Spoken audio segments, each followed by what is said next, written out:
Hello everyone, this is Siege over 992 and today we're back for another brand new video. In today's video, well, we sort of know the script by now, don't we? It is transfer season and the media is firing out nonsense after nonsense, linking us with here, there and everywhere, and it just reeks as they try and get as much money and try and cash in, and eager fans wanting to know what's happening with our football club. But all that clickbait nonsense doesn't interest me, nana. The only rumours we actually like to discuss right here on the channel is something that's got a wee bit behind it, and a rumour that could potentially lead to a cheeky wee scarf pick. And ladies and gentlemen, that's why we're here today. But of course, despite what people say in the comment section below, rumours are rumours and they can go right or they can go wrong. Again, we are just fans. We sit here and discuss it. We don't know the magic that's going on behind the scenes and it could all come crumbling down. But this rumour right here is very intriguing and very, very interesting. Something I believe Rangers are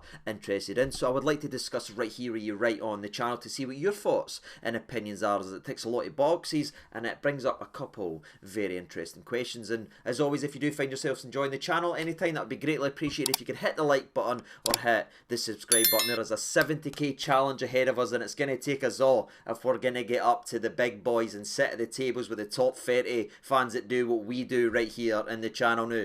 As I've said a couple of times, about 20 of them is Manchester United fans, alright? We've took care of Manchester before, we'll need to go ahead and do it again, ladies and gentlemen. But I know that's on me to give you content you are interested in seeing, so if you would rather wait to see if this video is worth hitting that like button that is fair enough. Let's go to try and earn it as we start off, as always, by looking at the player profile. And it's finally a name that I feel semi-comfortable talking about, ladies and gentlemen, that I'm not going to absolutely be brutal at pronouncing, as we are here today to talk about none other than Oscar Cortes, who is a Colombian.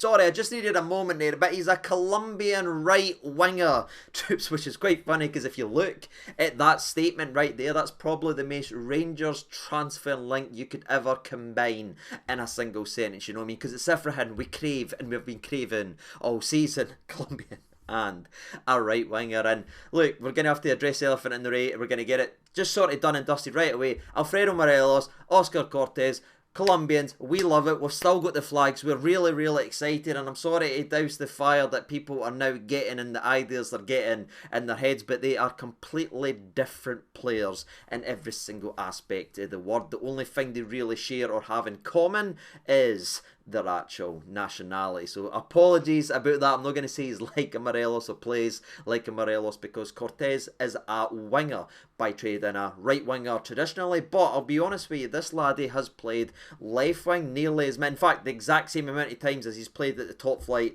at right wing, and he's played centrally in the number 10 position all this season. So yes, the links are out there. Yes, the clickbait's a natural right winger, a natural this. Well, you've got to actually look at it fairly. This laddie's played on the left the exact same amount of times as he's played on the right, and all season long he's played in the 10. So just call him attacker, people, because that's what he actually is. He's got skill, he's got that technical ability, and he's got the drive, and that's why, being so comfortable on either foot, he can go and attack all the actual channels. So aye, to everyone saying we've finally got a natural right winger, technically we have, but being Rangers, you know, we like people to be played out of position sometimes, and I guess the best thing you could say about this laddie is, no matter how we try and play him out of position, he should be pretty damn comfortable, as he's shown in his young career so far. He is that positionally flexible. But again, skillful technique, and his biggest asset, whether it is running wide and trying to whip a cross in, is cutting inside and having a shot, as this is a guy that is not shot shy. He's not going to overpass, he's not going to frustrate. In fact, he might frustrate the other way, as he's going to be pulling the trigger at a ridiculous amount, as it's something he brings to his game, and it's the biggest thing that jumps out. He will drive at oppositions, he will try to make them commit, and if he can create a half yard left foot or right foot, he's willing to have a pop, whether it's inside the box, if he's driven in to create the half yard, or cut inside, outside the box and try to rip it. He's a attack-minded player, ladies and gentlemen, and I think we should all get used to it. And as we mentioned during the Big Jeff video, or Big Hef, depending on how you want to pronounce it, this is the type of profile we're looking at now. Young players with high potential that can impact the team right now, but can also impact the team over the next couple of years and impact them financially. No more over the hill and far away projects. No, please fix me, I'm absolutely guff now projects. It's done and dusted. We're no longer hurting or holding our club. We're bringing in people who's got value right now, but after a couple of years of hopefully bringing in some silver, we'll bring in a lot of money, troops, and that's the way clubs actually should be run. But it's not been the way that Rangers have been run for far too long. But there's a new scouting department, there's a new director of football. We already know we've got a new manager. The mindsets have changed. The areas that we market and scout have changed. We are identifying markets that are sprouting up and bringing up very interesting prospects, and we are getting in early and bringing them in, because if we wait another year to see what he can do for the rest of the season, he could get a big money move elsewhere, and we can't compete with the wages that the money leagues can actually do. It's not a comfortable thing to talk about, but that is the truth. We now, if we want these players who could be signed next season or signed the next again season, we need to pull the trigger early before we get swamped with the ridiculous TV money that's surrounded every other league, seemingly, besides Scottish football. But that doesn't mean this laddie's got nothing right now and we're pulling the trigger too early in the hope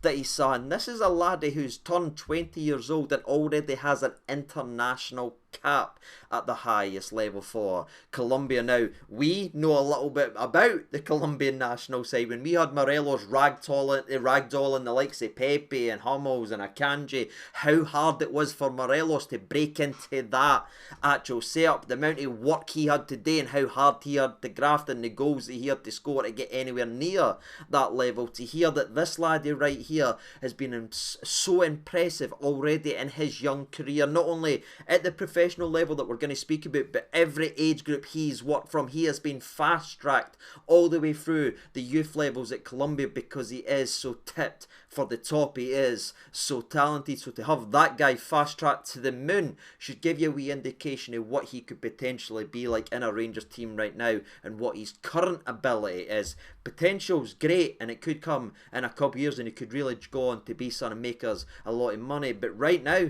he's an internationalist, and if you look at the Rangers team, they could do with a couple more. So for me, there's a lot of similarities when I look around at what we're actually bringing into the football club. Brazilian left back, 20, of which I still believe will be announced very shortly. We brought in an Ivory Coast centre midfielder at the age of 22 who had captained his side at the age of 21, and now we're bringing in a 20-year-old Colombian internationalist again, who's got that reputation, who again has been very impressive, and again who fits the mould of talent and potential. Get used to those two words.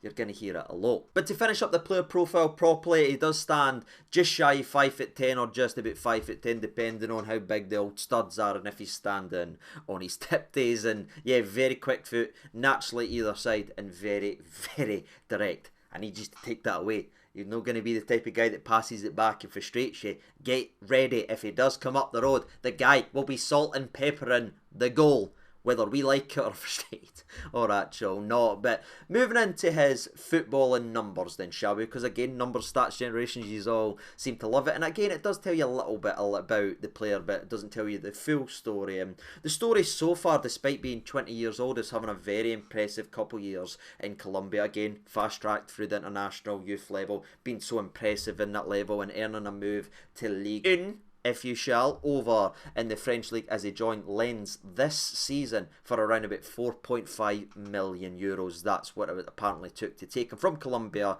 to here. And being a young laddie, and being where Lens are with the players they've got in his position, it's been hard for the young laddie to break through, as he's just played 4 matches all season long at the top flight of football. And in those 4 games, ladies and gentlemen, he has 1 goal and 1 assist, meaning 2 goal contributions in the 4. Now, you didn't need me to break down what that average is or what he averages per game or anything, but what is so damn impressive, not only to have 2 goal contributions in 4 matches in the top flight of French football, is he's done that. He's got the goal and the assist in just 40 minutes, troops.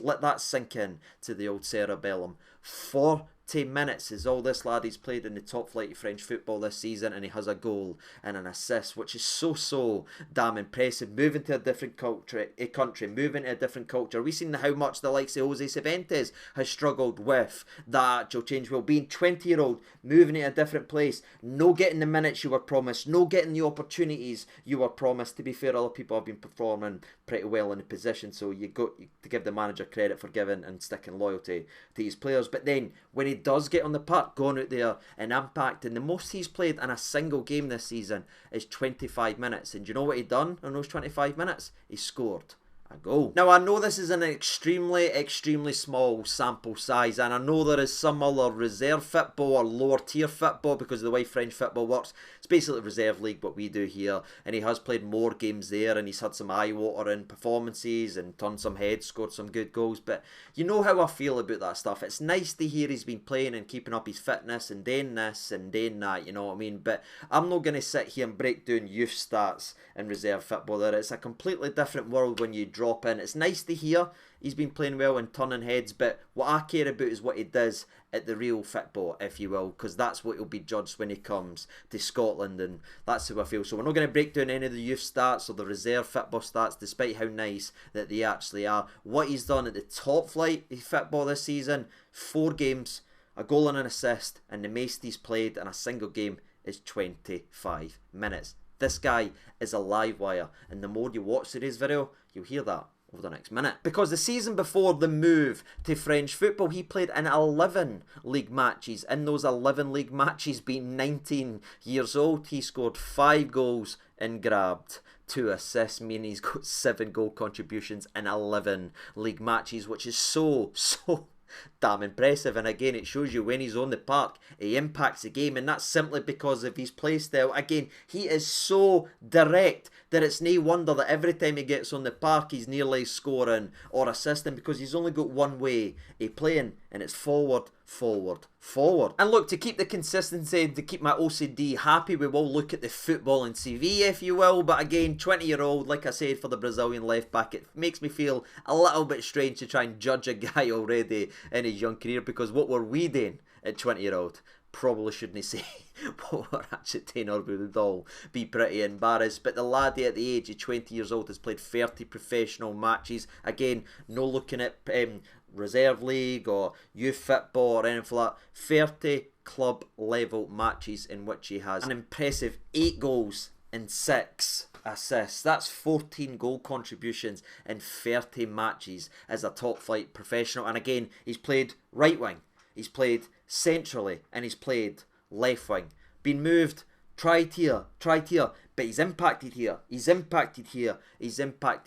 When you get him on the park, he impacts games, and that's what he's shown. And again, he's played 1 time for Colombia at the international level, and that is it. Again, it's not the biggest sample size or anything like that, but you're going to need to get used to that. The days of me saying he's played 287 games and done this is probably over, because our mindset has finally shifted from what was failing us with poor purchase after poor purchase. This is the new norm now. Get used to writing who in the comment section below, and then in a couple months time hopefully saying absolutely love A, B and C, ladies and gentlemen. But that is it for the old numbers and stats. All that's left for us to really do is look at the competition for places, which shouldn't be long, because this is the type of player we badly need. Someone not only to be a natural winger on either side, especially down the right hand side, to drastically improve that side of the actual park, but someone that's got a bit of something about him, that's willing to have a shot and who's willing to miss and who's willing to do this, because it's fair doing everything when it's gone right, but can you cut inside and rip a shot when it's 0-0 in the 89th minute of a game, when it's nippy bum time?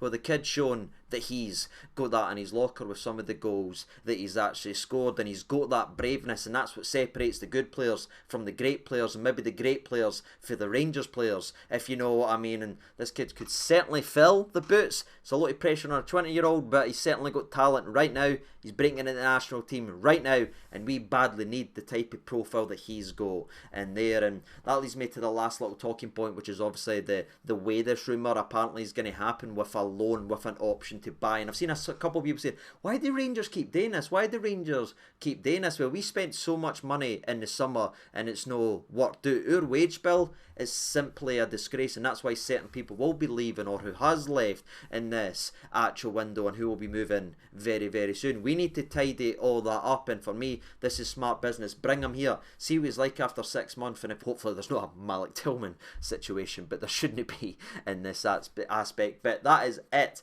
ladies and gentlemen, boys and girls. That's it for the old Rumour video. There is a young talent right there, raring to go, and he wants minutes. He's no willing to keep waiting and coming in despite what he does in the park. He's no getting the chance at Lens. The manager wants to try this guy, wants to try this guy, but it's no been the first time we've picked up somebody who's no been the first choice else when he's came here and been a success, so I'm hoping that's the case once again. But it's no been the first time we went ahead and took a player that's no been first choice elsewhere and has been a success, so we can't hold that against the laddie. Sometimes their loss can be our gain, and I'll cross everything that is the case right here and there. And obviously the last thing we need to discuss is whether or not I believe the rumour to be true. I believe Rangers are interested in the player. I believe Rangers have had conversation with the players, and again, I can never guarantee these things will go down, but it's actually something we can look at, think about and talk about. I'm not the guy that's got somebody in my ear promising this and this is definitely going to happen, but when you clear the smoky, all the crap and clear nonsense that's out there, there's real credible sources regarding this story right here, and I could see him holding a Ranger scarf pretty damn soon, if you ask me. But what about you? Let me know your thoughts and opinions down there in the comments section below. Do we need an attack-minded winger that can cut in and rip shots at will? Is that the type of profile you want to see brought in? Again, young laddie with the potential and with the old money that could come in a couple of years' time. I'd love to know your thoughts and opinions on the player and our new transfer philosophy, and if you agree with the change in the old mindset. But until next time, ladies and gentlemen, I've been Sage992. Thanks so much for watching. All the best, and bye-bye.